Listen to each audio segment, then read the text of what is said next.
Designed to be the greatest road car in the history of mankind. And it set records still unbroken to this day. It's the McLaren F1.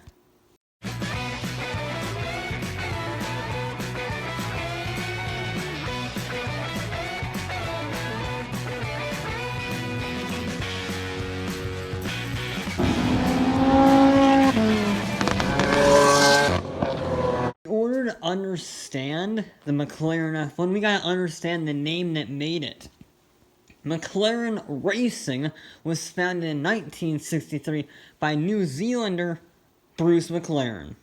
And by 1966, he had already had quite an impressive track record. He won Le Mans, sort of, outright. And he also won his first Grand Prix at just 22 years old as the youngest F1 driver to ever win a race. And that gave him the confidence to start his own racing team. And by 1988, that team had grown significantly. In F1, they had already won 4 Constructors' titles, 6 Drivers' titles. They won 5 Can-Am titles and the Indianapolis 500. That's a pretty darn good track record. And they also brought on this designer guy named Gordon Murray. And he designed the McLaren MP4 for them. And that was a pretty darn good car, you know. It was only the most successful F1 car in the history of the sport. No big deal. And while he was at an F1 race, or leaving an F1 race, in an airport, his flight was delayed. So he started sketching. And he drew a quick sketch of a 3-seat sports car, yep, 3, that McLaren could build. So he pitched it to the head of McLaren, Ron Dennis, as the ultimate road car, with no compromises of any kind. And as you would expect, he was on board with the project, so immediately they began getting down to business. They wanted to have a naturally aspirated engine because no turbo lag of any kind. They also wanted it to be very light, lighter than any other supercar engine ever. And they initially tried to convince their F1 supplier, Honda, to make a V10 or V12, but Honda wasn't interested. They also tried Isuzu, but yeah, that wasn't gonna work. Who would have thought? Can you imagine an F1 having an Isuzu engine? So, they turned to their third choice, BMW's M Division. The engine masters in Germany came up with a 6.1 liter, naturally aspirated V12, making 627 horsepower. And on top of that, it was 14% more powerful and 35 pounds lighter than Murray originally asked for. A downside to the engine was it made a lot of heat. A lot of heat.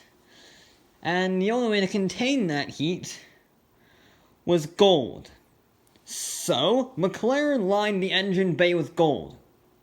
As you do.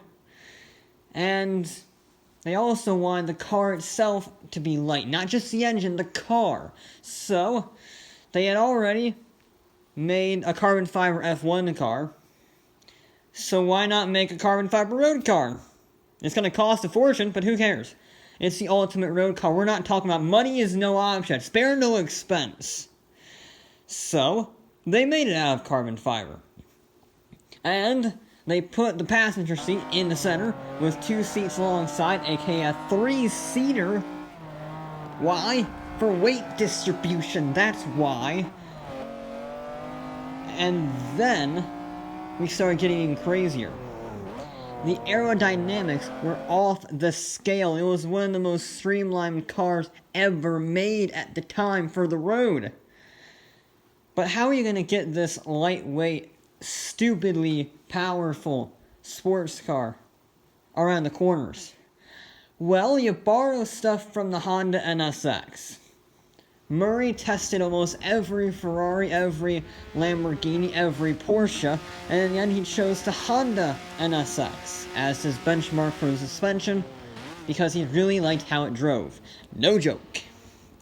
And the result of all of this, with this carbon fiber bit aluminum paneling, every fancy schmancy thing you could imagine, was a 2,500 pound curb weight with air conditioning and a radio. Yeah. And doing some quick mathematics, it has a power to weight ratio of 3.95, this is McLaren after all, pounds per horsepower, aka Bugatti Veyron territory. That meant 0 to 60, 3.2 seconds, quarter mile 11 seconds flat at almost 140 miles an hour. And then there was the top speed. They never explicitly intended to go for top speed, they just wanted the ultimate road car. But then they figured out how fast it could go, and they wouldn't complain about it. That meant the McLaren F1 with a tuned gearbox hit a verified average speed of 240.1 miles an hour.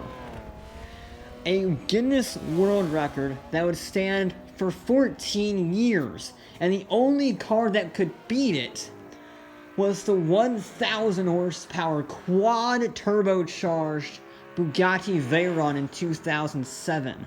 And it is to this day the fastest naturally aspirated production car of all time. No doubt, with all these impressive statistics and the fact they only made about 106 of them, the value of the car costs in excess of $15 million. That's a lot of money. Now, key thing of note, despite the fact that McLaren was a racing company, the McLaren F1 was not a racing car. It was the ultimate road car, designed for road use only. But its customers loved it so much, they insisted that McLaren make a racing version. So they did, called the F1 GTR. The GTR added racing tires, a roll cage, a wing, and better suspension. That was it. In fact, the engine was so good they had to detune it by 27 horsepower to make it eligible for competition. And despite going up against purpose-built prototypes and its debut 1995 24 Hours of Le Mans, it entered the GT1 class and won outright, becoming the first car to ever win the Indy 500, the 24 Hours of Le Mans, and the F1 World Championship. McLaren, you are on top, mate. However, as companies and manufacturers started realizing that the only way to succeed in racing was to build purpose-built, custom-spec vehicles, the F1 was just getting outmatched. So, McLaren responded to the challenges from other manufacturers with the F1 GT. This included a long-tail body kit to increase downforce without a rear wing. That's just aerodynamic 101. And it got even faster. It was a road car as well. 2 production cars, sort of production cars, were made with the F1 GT, and well, not only were they lighter than the original F1, just 2,400 pounds lighter than a Ford Fiesta, they also reportedly can go even faster. That's insane. And then McLaren cars kind of went dormant for a long time. Yeah, they didn't make another car after that. So, when McLaren Automotive rose out of the ashes in 2011, they started work on some successors. They say the successor is this new thing released this year called the Speedtail, which has a hybrid V8 with 1,036 horsepower, a reported top speed of 250 miles an hour, and as you can see, it's very streamlined. It's very streamlined. It's so streamlined, they didn't even have they have cameras instead of wing mirrors to reduce drag, which also means it's not legal in the US, god damn it. But here's the problem. This car is great, the Speedtail is fantastic, so is the P1, do not get me wrong. But is it really an F1 successor? I mean, it's got turbos, it's got a hybrid system, and it's over 3,000 pounds, So, if you're gonna build a successor to the F1, you gotta get the guy who did it. So, that is where Murray-designed T50 comes in. Gordon Murray, the guy who designed it, remember? He made his own car company with its own F1 successor called the T50. This features a Cosworth-derived V12, naturally aspirated 650 horsepower. Now, yes, it is 400 horsepower down on the McLaren, but who cares? Remember, the F1's goal was never about ultimate top speed. That was just a side effect.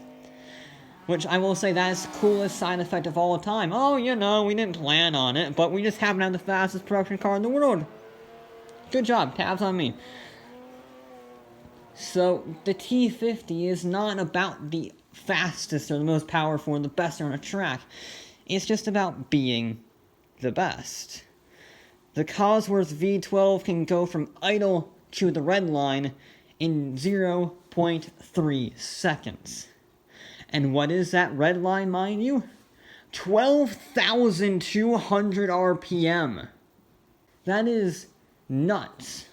And you think the Lexus LFA engine was a masterstroke for being able to go from naught to the red line in half a second. This goes 3,000 RPM further than the LFA engine in half the time. That just puts it in scale on how fantastic this engine is. And the car itself is fully analog.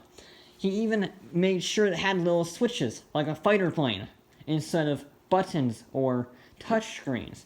Everything is on-off. And as such, it has a 6-speed manual transmission. But the best part of all is the fan. Yes, it has an actual fan stuck to the back of it that physically, when you turn it on, sucks the car into the road. As in, it literally vacuums the air out from under the car, giving you ground effect at any speed. And you know, even with the fan, even with the engine, even with the radio and the air conditioning, it still weighs less than the original McLaren F1. That is the joy of modern technology. Oh, and it's much cheaper than the McLaren F1 at a measly price of $2.2 million. None of us in our lifetimes will ever be able to afford these cars, and heck, most of us will never be able to see these cars. Ever, in fact. The chances of us actually seeing these cars anywhere besides a book or a YouTube video is incredibly unlikely, and yet you love them and loathe for them more than you can ever imagine for any car. The McLaren F1 is one of the all-time greats.